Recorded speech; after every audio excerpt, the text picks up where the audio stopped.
सृष्टि की रचना किसने की है? भगवान। ब्रह्मा जी ने आदिदेव भगवान की खोज करने के लिए कमल की नाल के छिद्र में प्रवेश कर जल में अंत तक ढूंढा, परंतु भगवान उन्हें कहीं भी नहीं मिले। ब्रह्मा जी ने अपने अधिष्ठान भगवान को खोजने में 100 वर्ष व्यतीत कर दिए। अंत में ब्रह्मा जी ने समाधि ले ली। इस समाधि द्वारा उन्होंने अपने अधिष्ठान को अपने अंतःकरण में प्रकाशित होते देखा। शेष जी की शैया पर पुरुषोत्तम भगवान अकेले लेटे हुए दिखाई दिए।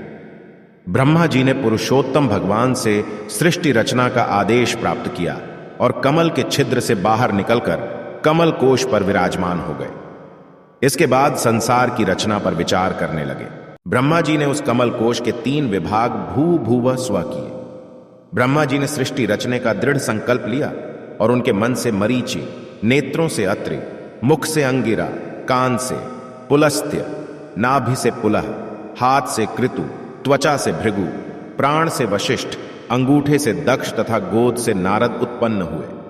इसी प्रकार उनके दाएं स्तन से धर्म, पीठ से अधर्म, हृ, भौहों से क्रोध, मुख से सरस्वती, नीचे के ओंठ से लोभ, लिंग से समुद्र तथा छाया से कर्दम ऋषि प्रकट हुए। इस प्रकार यह संपूर्ण जगत ब्रह्मा जी के मन और शरीर से उत्पन्न हुए। एक बार ब्रह्मा जी ने एक घटना से लज्जित होकर अपना शरीर त्याग दिया।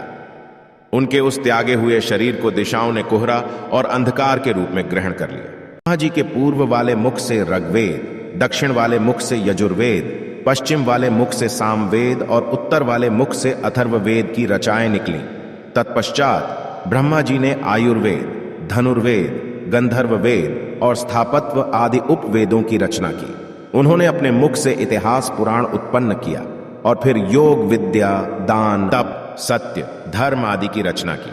उनके हृदय से ओंकार, अन्य अंगों से वर्ण, स्वर, छंद आदि तथा क्रीड़ा से 7 सुर प्रकट हुए। इस सब के बावजूद भी ब्रह्मा जी को लगा कि मेरी सृष्टि में वृद्धि नहीं हो रही है, तो उन्होंने अपने शरीर को 2 भागों में विभक्त कर दिया, जिनका नाम का और या काया हुए। उन्हीं 2 भागों में से एक से पुरुष तथा दूसरे से स्त्री की उत्पत्ति हुई। पुरुष का नाम मनु और स्त्री का नाम शतरूपा था। मनु और शतरूपा ने मानव संसार की शुरुआत की।